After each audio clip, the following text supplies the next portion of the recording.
welcome everyone to the Startup Square webinar series. Today we have Ms. Sudha Srinivasan from the Nerd Center of Social Innovation. So I'll just brief about what the Startup Square series to strengthen the startup and the ecosystem, the industry's connection for delivering high values inputs to the startup ecosystem. iHub has launched Startup Square program to link industrial stakeholders with young founders. Startup Square program is a program through which innovators can and startups can get single window interface to interact with industries and co-create value with them. So today we have Mr. Sudha Srinivasan with from the Nerd Center of Social Innovation. So the Nerd Center of Social Innovation was born out of the need to make the development sector attractive to top talent. The incubator is a nudge to early stage entrepreneurs to commit solving India's problem at scale. I welcome you, ma'am, here at iHub. So, Sudha, ma'am, is CEO of the Nudge Center for Social Innovation and Non-Profit on a mission to nudge and nurture top talent to solve India's most critical problem. Since its launch in 2017, the Nudge Social Entrepreneurs incubated 60 non-profit startups, including 25 tech startups solving problems of poverty. Its 6 million accelerator fund works with high potential on non-profit that are ready for growth and scale. The Nudge Prize and the Indian Administrative Fellowship enable problem solvers from diverse domain to apply their capabilities to solve India's most pressing development problem. Prior to Nudge, Sudha has worked at Intel, where she spent nearly 13 years in various leadership roles, defining and executing large-scale global problems. She has a great passion for enabling organization to ramp in scale and competence and achieve audacious goals. Sudha is an engineer by training and holds an MBA from IIM Lucknow. I welcome you, ma'am, and Speaking to entrepreneurs in Gujarat, the state where I spent the first 22 years of my life. Uh, you mentioned I am Lucknow, but my engineering college is Birla Vishwakarma Mahavidyalaya up in Vallabh some kind of as Guju as you'll allow me to be. Um, so my journey into the non-profit sector started in 2016.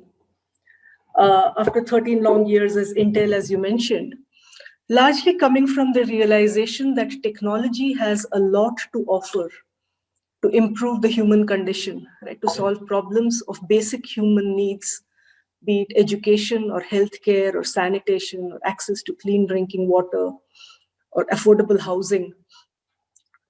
The problems of Indians today, that is at such large scale, putting us in the rank 131 in the world on the Human Development Index, can very quickly be solved through technology, through talent coming into the sector.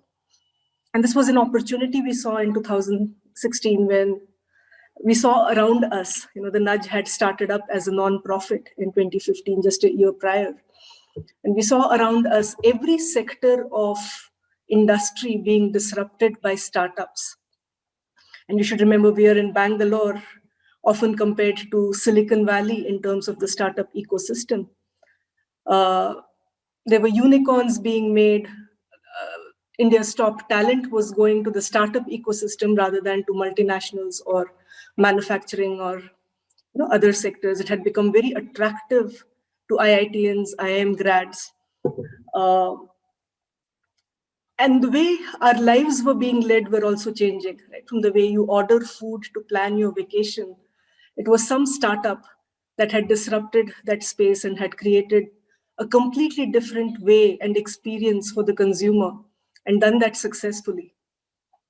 But on the other side, right, where our Human Development Index ranking is 131, the problems were not getting solved nearly as quickly or as effectively as this startup ecosystem would signal. Right? So India's top talent was chasing lucrative problems, but not the most critical or the most important ones. And we said the non-profit startup ecosystem also needs to catch up, right? Come to a similar level of maturity where India's top talent starts to see their lives work, their purpose to be to solve problems for the country overall. And from a country that's rising up in the GDP ranking, we also start rising in the Human Development Index ranking and not stay behind other Asian countries or countries in sub-Saharan Africa.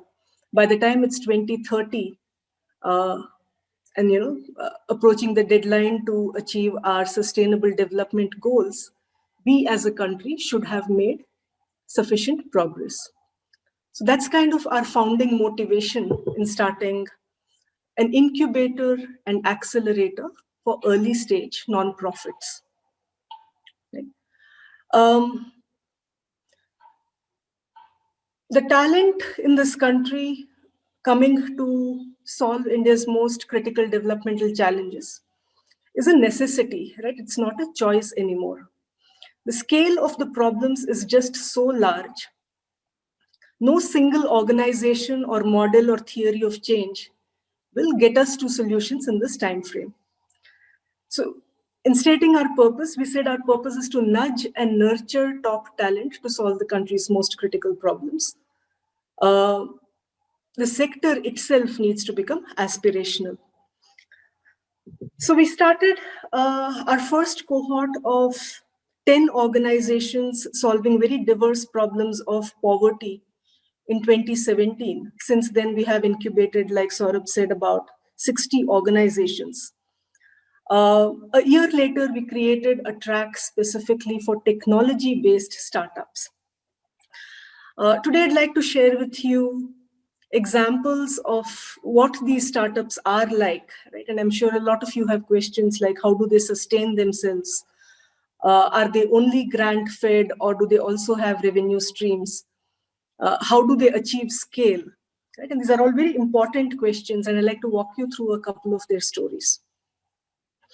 In our very first cohort, we had an organization called FFEM, Foundation for Environmental Monitoring. It's a group of scientists here in Bangalore that had developed a smartphone-based detection for contaminants in drinking water. Those of you who are familiar with statistics on potable water or drinking water across the country, the lack of access to clean drinking water is the reason for multi-generational poverty in a lot of communities, right? Particularly the industrial towns or the mining districts, where sources of fresh water are contaminated by pollutants like arsenic, mercury, fluoride, right? And they kind of result in prenatal birth defects, leading up to stunting and wasting of yet another generation of human beings who will never achieve their life's potential because of the consumption of toxic water. Now, these are also communities that will not have the ability to take a water sample, take it to a lab and get it tested before deciding whether to drink it or not. Right? You see the potential of a handheld device as simple as a smartphone giving you the metrics of what the toxicity levels of contaminants in that water is on the spot right away. Right? It's truly disruptive in what it can achieve. And it, in the hands of community leaders or NGO workers or even civic authorities in those regions, is a very powerful tool. Every test data goes onto the cloud. So people that have an interest in ensuring the safety of the health of those communities can act immediately. The data, in fact, is available in the hands of the government, right? In the hands of the right authorities who can do something about it in the immediate term as well as in the long term. These are the kind of disruptions that we hope to see. Does not need to wait for trickle down to happen. Right? In the absence of social entrepreneurs, something like this would have taken 5, maybe 10, maybe 15 years to use this particular use case. Right? After all the first world problems are solved, after all the malls and the apartment complexes in the large cities have, you've exhausted that market, is kind of when you would go to a poorer community. But with social entrepreneurs who are pursuing solutions to problems with a single intent, which is to solve the problem, this becomes a very powerful tool. Like that, we then started explicitly scouting for technology-based solutions, from AI solving for preventing crop burning to detecting cancer early, from AI solving for teaching truck drivers how to drive safely, or contributing to assistive technology for people with sight defects, right? So kind of visually impaired communities. Uh, 25 different theories of change have emerged and are well on the path to achieve scale. On an average, every incubatee that goes through a program raises about 15 times our grant money within a period of 12 to 18 months. Um, and that's kind of a very good indicator of how achieving strategic clarity in the early stage and leveraging our seed grant, creating solutions, sets them up on a path of rapid growth and scale. I'd like to show you a very brief video uh, of a very innovative technology that is reaching some of India's most marginalized, impoverished tribal communities, uh, and preventing a very major health crisis, as well as preventing vulnerable populations from slipping back into poverty. This is about Arogya, an organization with health tech, early detection of cancer, particularly for cancers by women. It'll be my pleasure if I can just share my screen to share this story.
So that was the story of Arogya.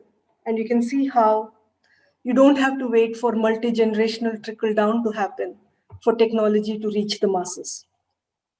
So very briefly, before I hand it back to the iHub team, would like to speak about what we do in incubation. So those of you who might be interested to explore us and see if there is a fit between what we have to offer and what you need at your stage. Uh, walk away with some information that's useful.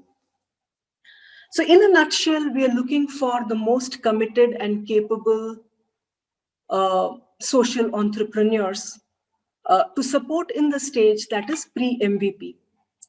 By committed, I mean you should be looking at this as your life's work. Your choice of problem should be such that you can commit the next 15, 20, maybe more years of your life towards solving it at scale. Right? So what is not interesting is if you're only an ideator and we'll move on to the next idea after this one takes off, that is not interesting, because a lot of social problems require continued energy, continued effort of the entrepreneur. And it's only valuable, our investment in you is only valuable if you continue to leverage that input and build an organization around it, an organization which someday will be in the top 50 nonprofits worldwide. Today, India does not have a single single nonprofit in the top 250 worldwide. Right? So for a country that's as large as ours, which has the third largest number of poor anywhere in the world, Indian nonprofits have not scaled compared to even those from Philippines or Kenya or even Liberia in North Africa. We have a long way to go, and I hope to work with entrepreneurs who have the vision to make, to dent that glass ceiling and kind of make it to the top 50 worldwide. And that's kind of what I mean by committed entrepreneurs. Also capable entrepreneurs who have deeply understood the problem, not just from secondary research or from the comforts of our relatively privileged backgrounds, but have deeply lived in the communities, felt the problems, understood it at multiple levels, not just superficially, but gone to the root cause of problems and understood what it will take to solve such a problem at scale. So that's who we are looking for.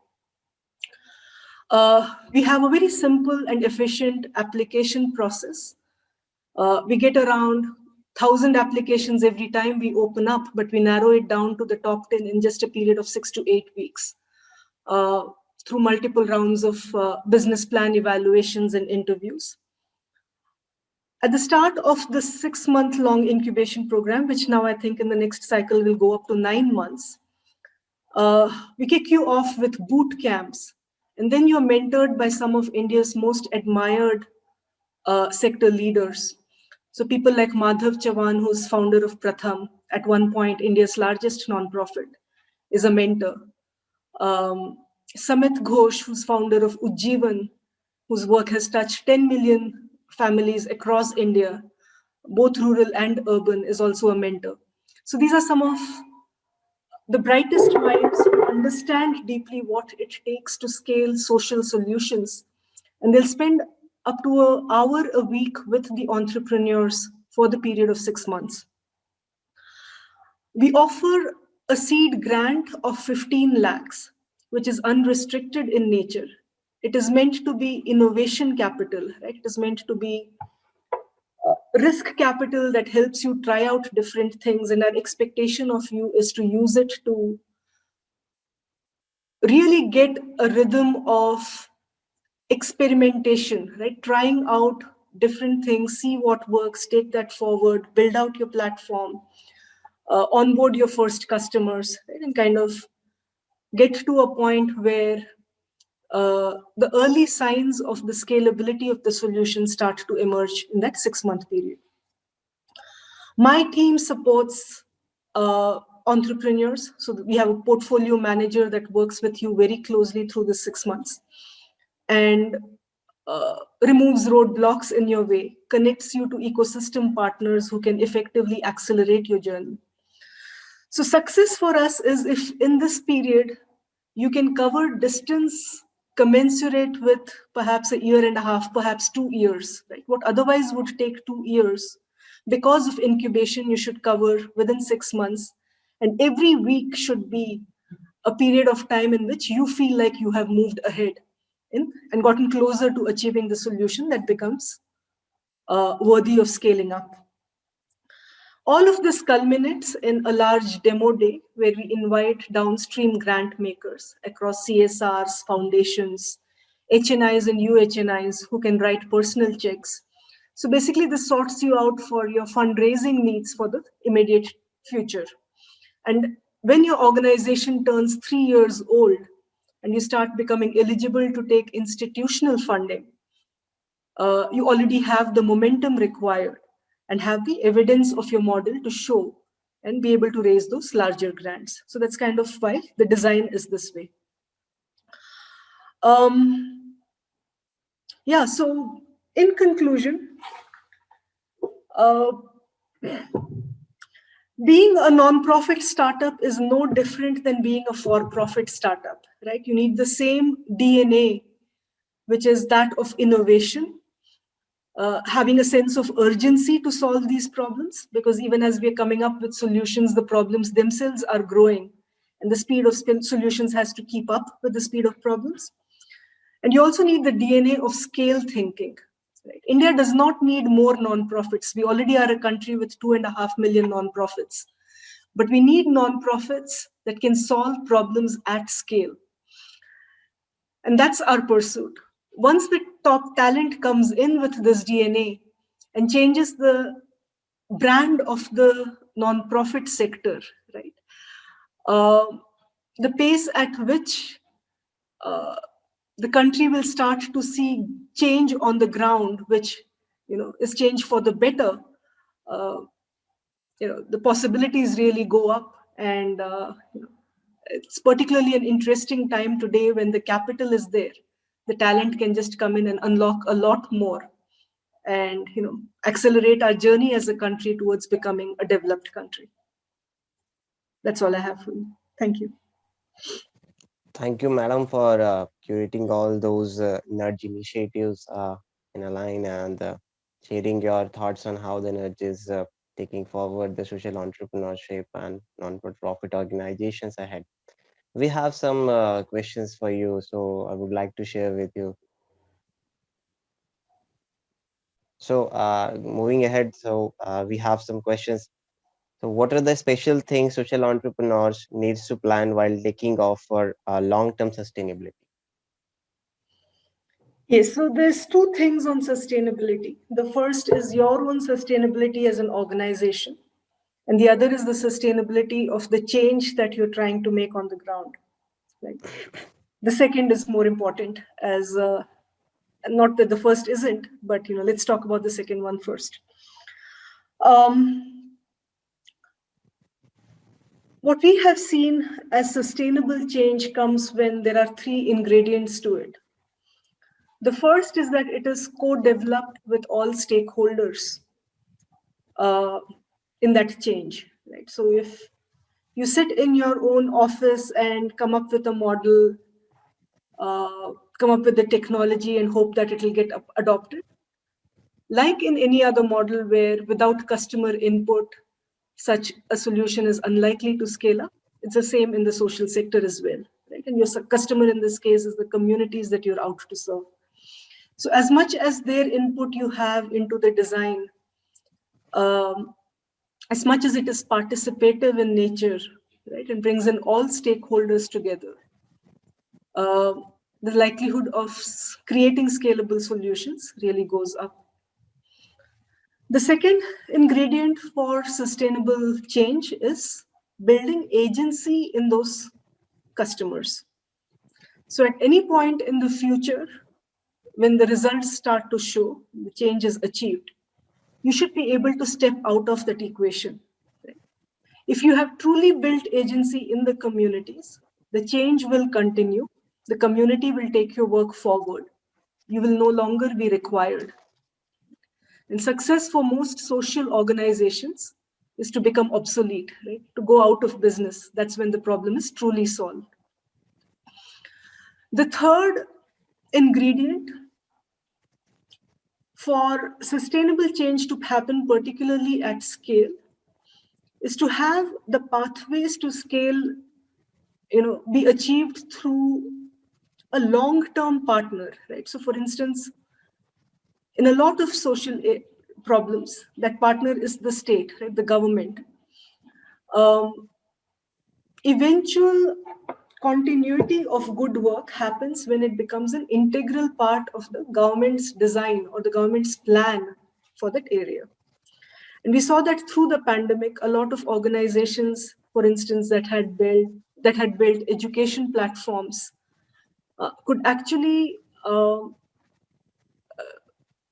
incorporate that within the public school system, working with state governments. Right? For instance, Madhi in Tamil Nadu has been able to reach every public school in the state by doing a warm handoff of its platform to the state government.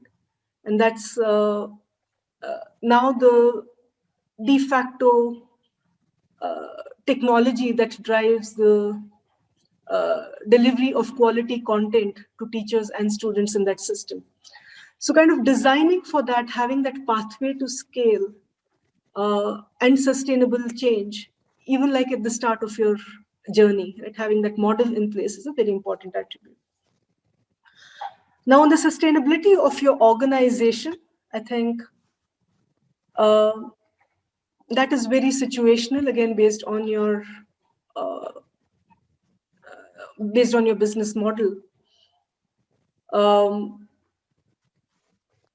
Like in any other sector, the sources of funding for nonprofits starts to evolve over the stages of the nonprofit. In the very early stage, you're usually bootstrapped, and now you have a few incubators such as ours. It's still very few. I hope there are a lot more in the near future. But you're kind of reliant on this early startup ecosystem to nurture you. So you have incubators, accelerators, perhaps a few angel donors. Once you cross the 3-year mark, you become eligible to take corporate CSR. That's the single largest pool of capital available to nonprofits today. And you start become eligible to take FCRA money, right? So foreign contributions, both institutional and individual. In the growth and scale up stage, you start to be able to access government funding. That's another very large pool of capital accessible by nonprofits. You also hit a next tier of particularly global funders, the very large foundations who can write large multi-year checks. In a very evolved state of scale-up, which you probably will see in a 10-year time horizon, is the access to multilaterals, right, who, working with government partnerships can open up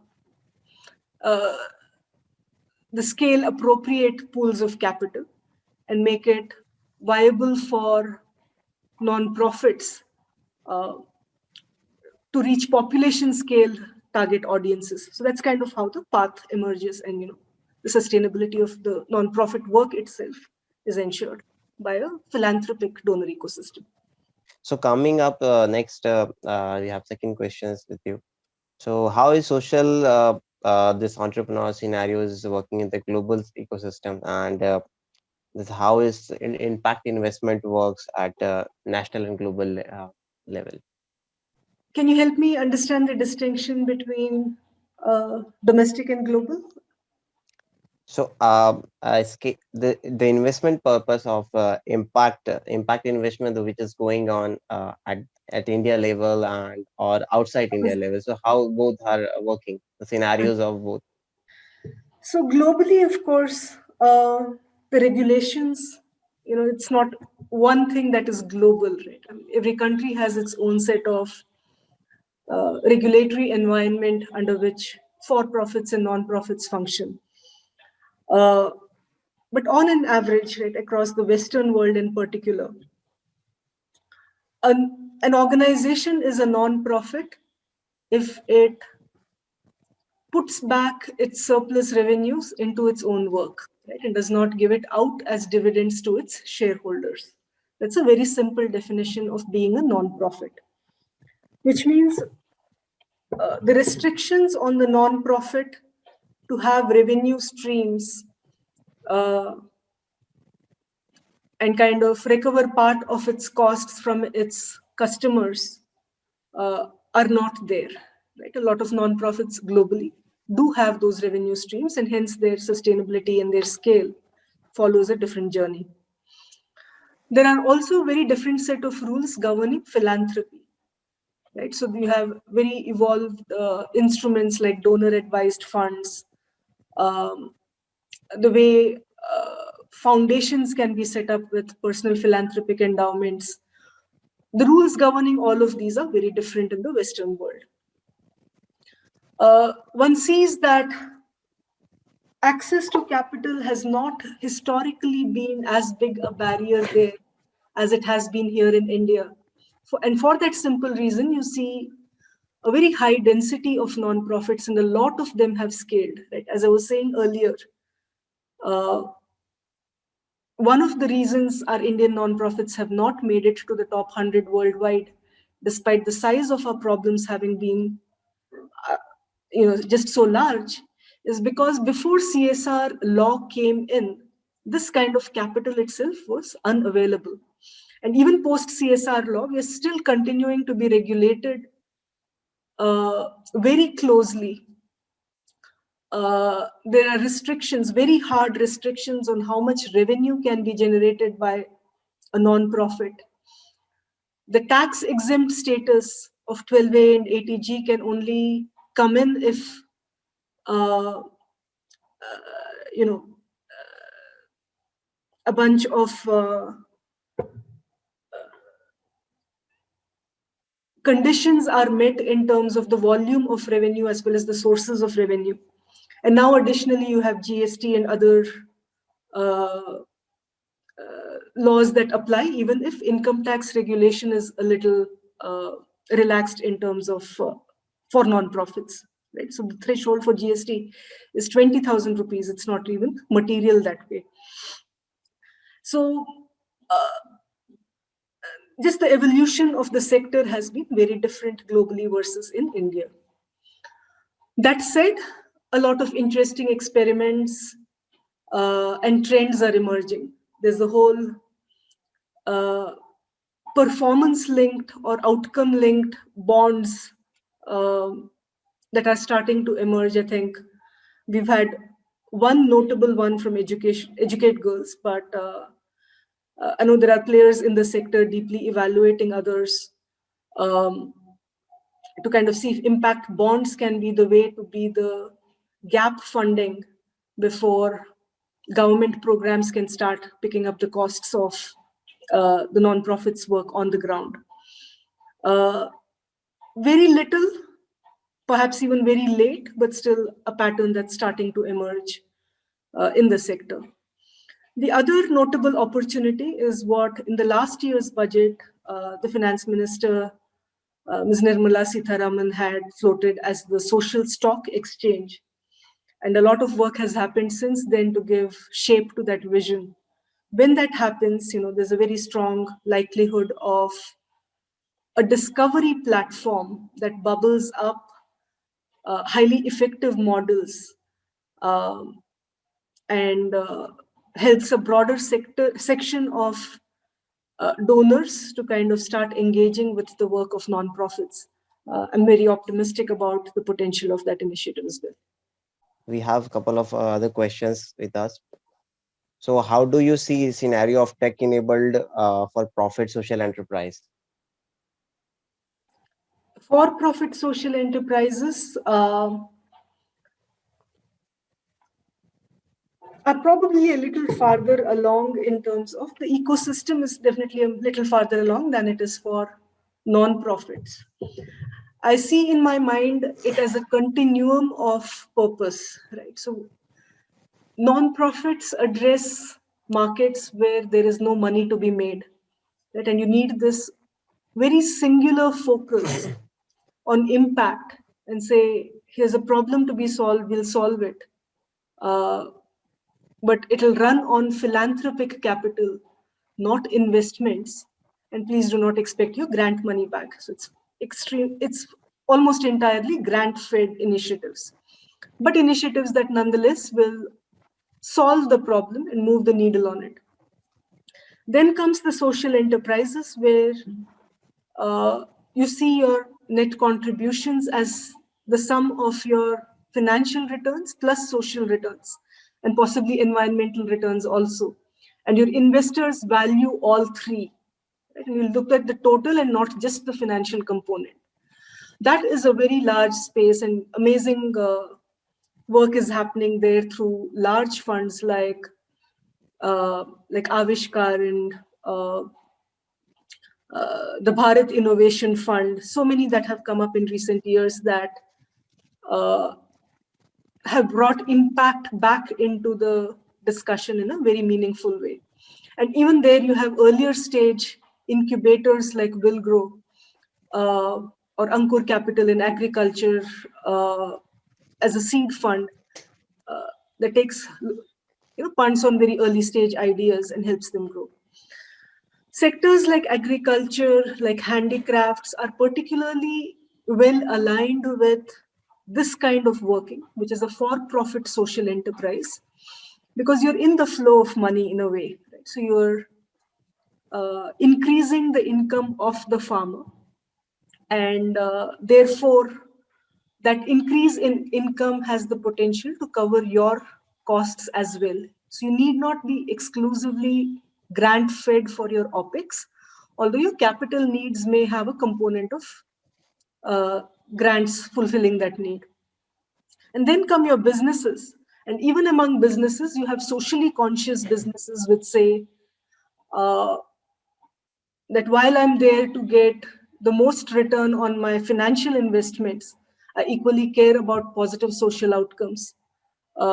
And I think we need to see more of that so that the continuum is well established.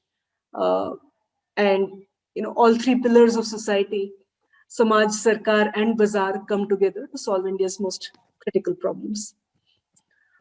Very quickly, one of the initiatives that we have recently rolled out is the Cisco Agri Challenge.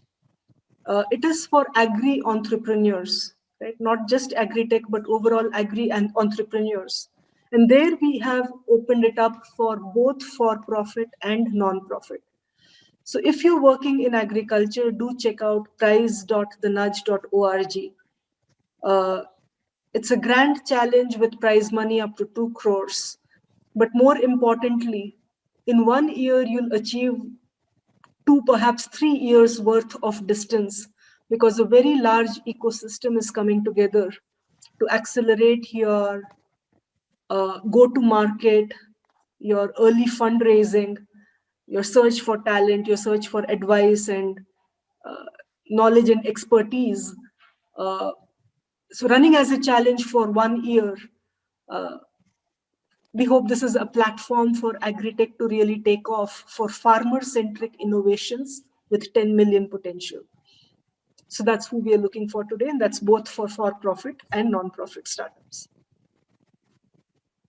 Thank you, ma'am, for sharing your views on this agri challenge with the Cisco you are doing with the Cisco.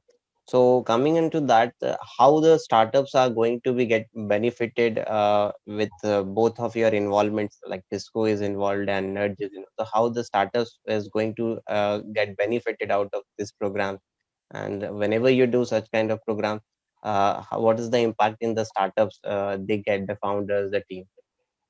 Sure.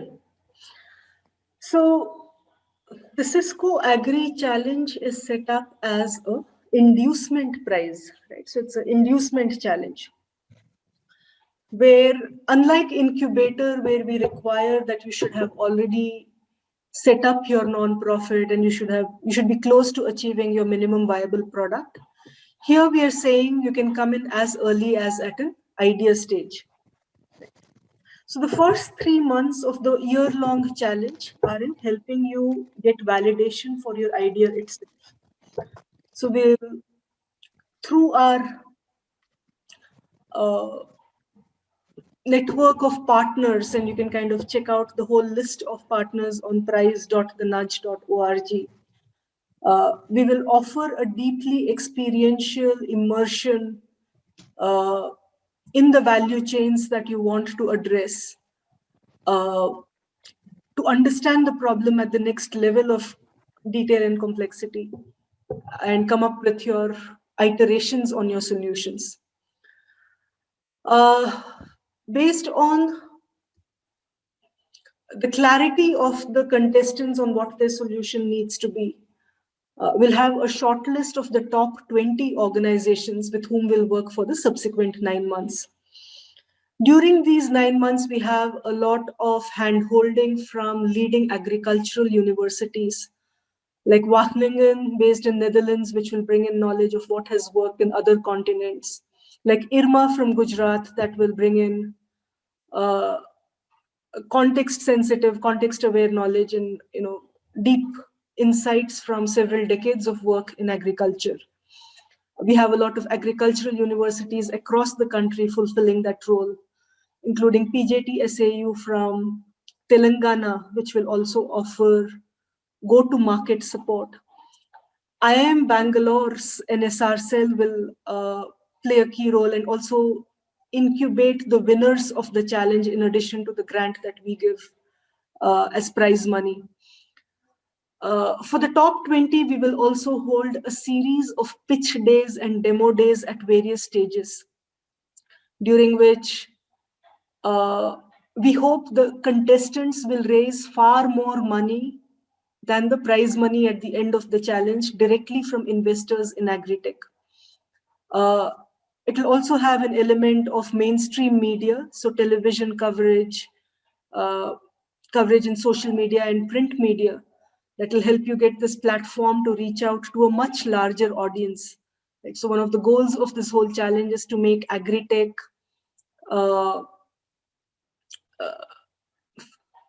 more geared towards farmer-centric solutions, right? Not just solve for the consumer's need for variety, but also solve for the farmer's income and profitability. And solutions will range from access to affordable capital, to better market linkages, to greater control over the supply chain, right? And kind of even take care of possibly the farmer doing a handoff to the next player in the value chain, farther down the line, have some agribusinesses related to near farm processing or effective management of bio-waste, and therefore have another stream of revenue. All of these ideas are fair game. It's a very simple challenge that says increase the farmer's income. So we kind of enable all of that. And the finalists will be selected out of the top 8 to 10 organizations, which we hope will show the potential for 10 million scale.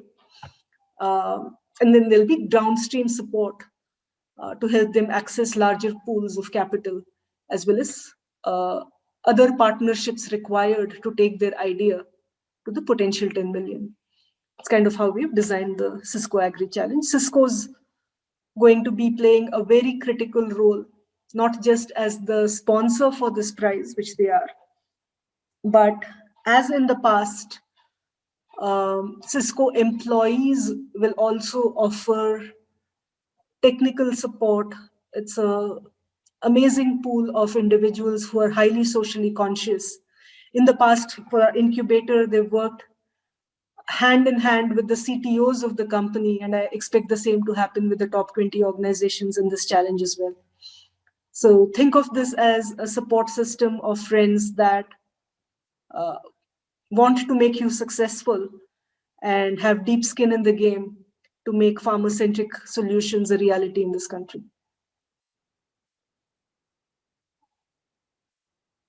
Thank you, ma'am, for sharing about this interesting challenge. And the Agri Challenge is definitely going to help the entrepreneurs who are working on this agriculture segment and other areas which you mentioned. So coming up to this, can you? I have just gone through the Cisco's website, and I've seen this program called Pragati. So can you share some light on how the Pragati is helping out the world here? Sure. Pragati is a Facebook program, not Cisco. So this is part of our accelerator, our social entrepreneurship initiatives across incubator and accelerator products. Incubator, like I described, is a 6-month program to achieve strategic clarity. Accelerator is a 2-year program with grants up to 2 crores for the most promising startups that we hope will deliver needle-moving change in their chosen area of work. In Pragati, we have organizations that are solving for women entrepreneurship across the country. Right? So if you look at where we are headed as a country, mass entrepreneurship is what will solve for our employability, for our livelihoods challenge. Right? So As we are entering a new era of just workforce dynamics, and as India is looking at a huge demographic dividend to come out of the youth population, entrepreneurship is that single biggest thing that will make our growth more inclusive, right? And not just be concentrated in the urban centers or be concentrated with large cap corporates. The way to distribute the benefits of India's growth is with mass entrepreneurship happens in this country, and the youth are able to not just solve for their own employability, but also create jobs. Now, in that paradigm, gender is a very important aspect, right?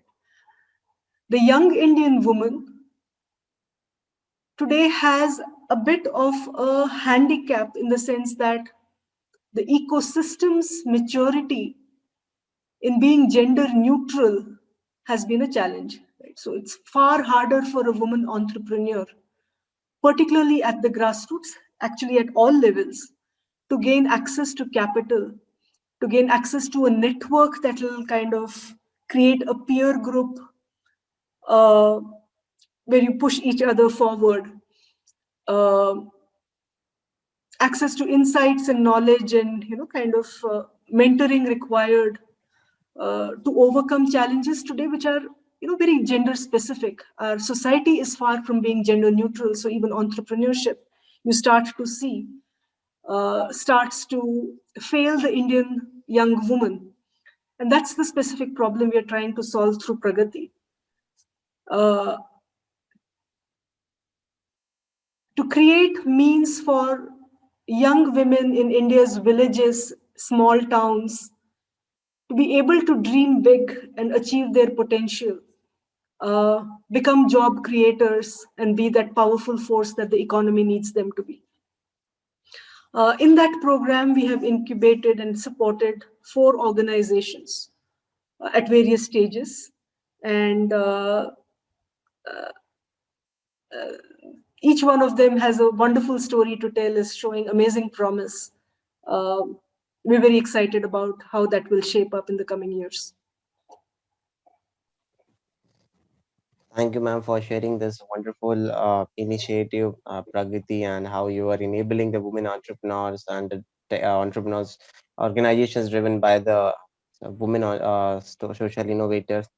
So similar kind of model we have also launched in Gujarat. So we have started, the government of Gujarat has started We Start program to support women entrepreneurs and to make them ready for overall development of their organization or the person.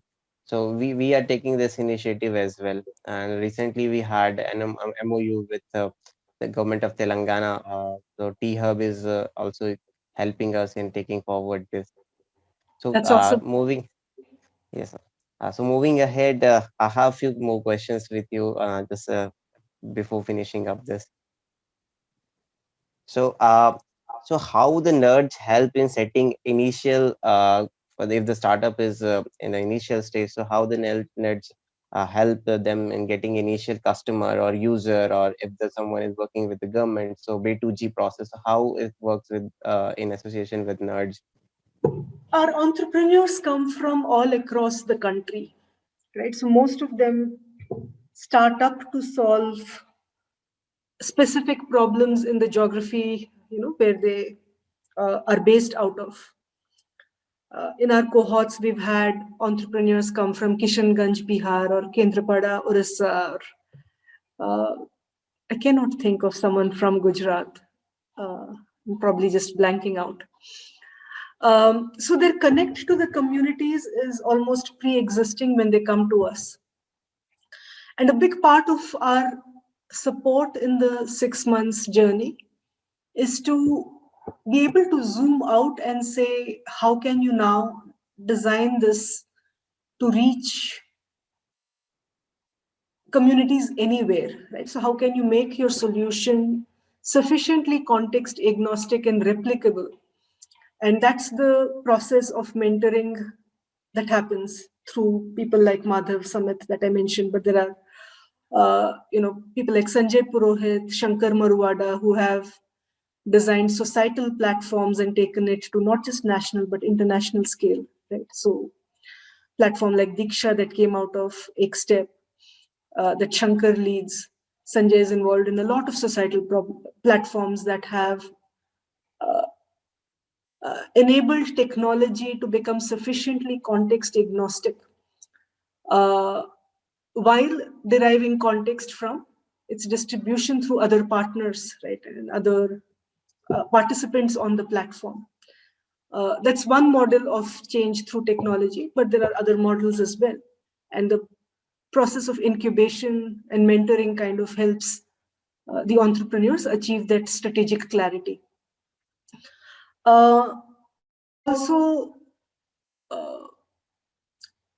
serve as the liaison for other role models in the sector, right? So we connect organizations to larger players in the sector, almost like how it happens in Silicon Valley, where the larger startups start supporting the next generation of startups. We're starting to see that emerge as well from our alumni as well as from the rest of the nonprofit ecosystem. So a lot of people come together and create the support systems required to make the entrepreneur successful.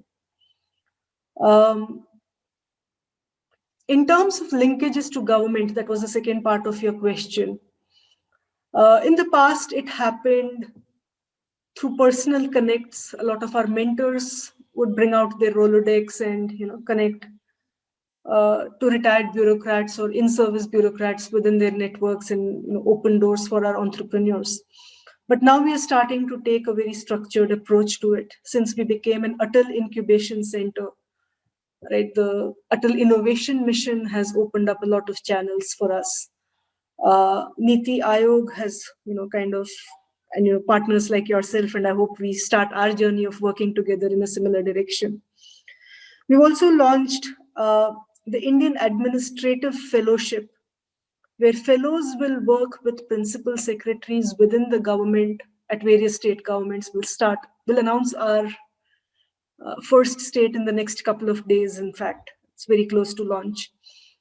And when that happens, I also hope the fellows will scout for the best and brightest ideas and models from among the social entrepreneurs in the country, not limited to just our incubator, but across the board, and accelerate the pace at which innovations coming from the private sector, mostly the non-profit startup ecosystem, can be integrated into these large-scale government programs in a much shorter period of time. Right? It's a wonderful opportunity and very win-win, a model through which the benefits of innovation can reach India's masses in the most meaningful way possible. So I'm very excited about that as well. Thank you, ma'am, for sharing this much information on this latest initiative you have taken, this Indian Administrative Fellowship. So I think that will bring more ideas and more professional peoples to work with government and with the social organizations, and that will definitely help them to gain the objectives which you are planning. So moving ahead, I think we are in the last minute of our session. So just one more question, then we will take this as a. So some tech-based stories of social entrepreneurs. Can you share? Can you show some lights on how they are transforming their lives? Tech-based social entrepreneurs. Sure. We already spoke about FFEM and the contaminants in water innovation. We have Khushi Baby that has that started off with a wearable device like a Taviz that holds the immunization data of a child, and particularly useful for nomadic tribal communities where paper-based tracking was not viable. We have Humsafar that has developed AI-based training for truck drivers There's IntelliHealth that has taken telemedicine to a completely different level. With low device requirements and capital requirements, it's kind of made very sophisticated, high quality healthcare available even in the most remotest villages in the country. In EdTech, we have innumerable examples of digital education reaching through parents, through teachers, through public school systems, and even directly, and even through peer teachers, right, where older children teach younger children. That's Involve, came out of IIT Madras entrepreneurs. So there's also geospatial technology solving for land and property inclusivity. Um, Machine learning solving for assistive technology for people with blindness. Like so much of diversity. I think it's very exciting to see that social entrepreneurs are taking that technology to these use cases in the same era where this technology is, solving very first world problems. It's almost real time, and that's very exciting.